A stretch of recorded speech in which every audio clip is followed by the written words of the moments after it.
Hey guys, welcome to the next tutorial in ethical hacking and penetration testing. So in the previous tutorial I showed you how to go and install the Kali Linux. I'll continue with the installation of Windows 7 in this version, and I'll go and select install now.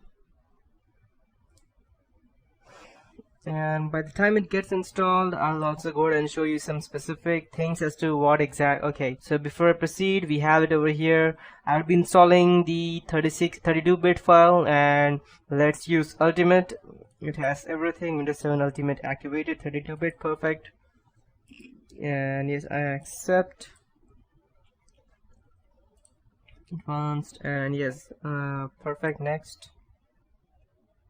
Okay, so till the time it gets installed, let's see where we have on our Kali Linux. Okay, it will take another 5 minutes, I believe, to install. So by the time till this gets installed, let's talk about ethical hacking. So computer attacks have been that targeted undisclosed vulnerabilities are more common, and they last longer than many security researchers previously thought.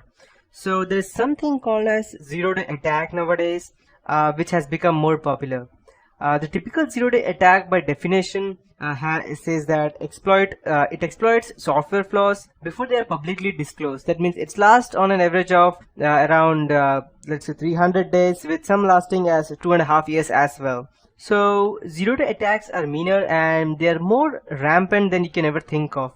So you can say that researchers said that their findings suggest that this can be much danger than the normal. And zero-day attacks are difficult to prevent because they exploit unknown vulnerabilities for which there are no patches, no antivirus, or not even intrusion detection signatures. The one of the most famous virus that was created till now was the Stuxnet malware, which went ahead and you can say as it disabled the whole of nuclear research center of Iran. So, and it seems that as long as the software will have bugs and the development of exploits for new vulnerabilities will be a profitable activity, it will be exposed to zero-day attacks. So there's some kind of viruses that you cannot go ahead and prevent it. So you need to make sure that whatever you're installing is foolproof, because it cannot be foolproof, but still you need to know that what you are trying to install and where you're going to connect. However, it is doubtful that repacking alone can account for an increase up to 5 orders of magnitude,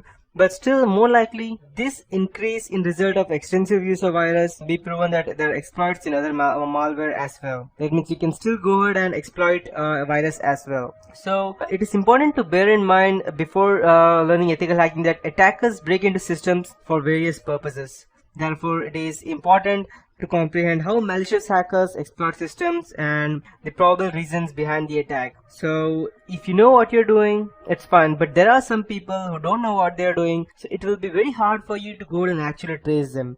Ethical hacking is the process of checking and testing the organization network for possible loopholes and vulnerabilities. And that's what you would be doing once you go and learn this. The individuals or experts who perform ethical hacking are called as white hats. They perform hacking in ethical ways without causing any damage to computer system, and thereby increasing the security parameter of an organization.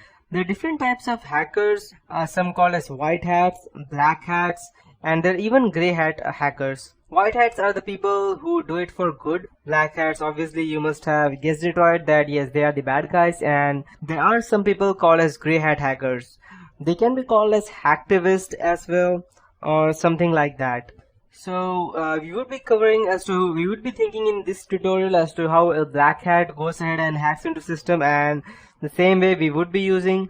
But just in mind, make sure that just by learning Kali Linux alone, it won't make you some kind of a very genius person, because there are people who go ahead and sit months and years to go ahead and create a single exploit, and that exploit can straight away go ahead and let's say make your foolproof plan full of loopholes. So you cannot expect everything to be the best way. So you need to go ahead and keep yourself under testing. You need to go ahead and test each and everything that you have. You need to go ahead and keep learning yourself. That's how it will work. So there is one question though, that why do people go ahead and hack other people's stuff? So in these tutorials further on, I would be using the specific terminologies which would be very much necessary for you to understand. So the first thing would be the hack value, and the hack value is a notion among all hackers that something is worth doing which is interesting. And hackers might feel that breaking down the toughest network security might give them great satisfaction. And that is something they have accomplished not everyone could do. That can be one of the reasons why they hack. Or another thing is an exploit. Exploit is defined as a way to breach security on an IT system through vulnerability. Vulnerability is a weakness in design and implementation error that can lead to unexpected or undesirable event. Let's say you have not yet patched your Windows 7 version or the Windows 8 version, or so that means that there can be a loophole in your security and it can still be hacked. And at that point of time, malicious hackers create exploits, or you can say as viruses, and those viruses and exploits go ahead and harm your system. Then they have zero-day attacks. Zero-day attacks are those with that means they have not even known to normal people that okay, these are the kind of exploits that are there. And there's something also called as daisy chaining. Attackers who get away with database theft usually complete their task and backtrack to cover their tracks by destroying logs. The attackers gain control of other systems and use them for malicious activities. It becomes difficult to identify these attackers as they use other systems to perform illegal activities than using their own. And the same can be done through Kali Linux. So let's check if, okay, so we have our Kali Linux installed. So let's go ahead and check it over here. Use a network mirror, no. And it will take hardly a few minutes to go and install this. It's almost over. Same over here. So let's wait till these things get installed. So it seems like our Windows 7 has started, and make sure that you install the VMware tools before you go ahead and start anything, practicing anything. The reason being that we need VMware tools for lots of things. That's the reason. Okay, perfect. Let's wait till this gets started.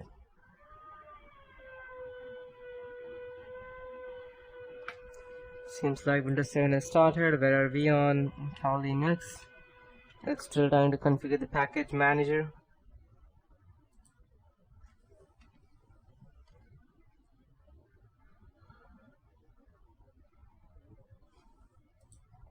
Yes, seems like our Kali Linux is back on track. So install the grub boot record, and in case you don't know what grub is, you need to go and select yes always, because if you're trying to dual boot sometime later on, then you will surely need the grub bootloader. That's why. So, and the things that we would be learning in Kali Linux would be information gathering, sniffing, spoofing, eavesdropping, session hijacking, MITM, that's man in the middle attack or monkey in the middle attacks, SQL injection, ARP poisoning, and a lot of password based attacks. We'd also go ahead and use the malwares that we have inbuilt inside. I'll select continue. Then we will target the footprinting and DDoS attacks, that's distributed denial of service attacks and denial of service attacks. We will also be going ahead and backdooring everything, so that in case due to some reason if we lose our connection, we will still be able to enter our own operating system or our target system. So I believe it's getting installed.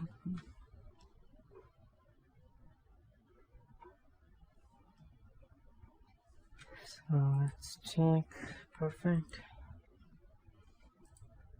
Seems like our Windows version is starting.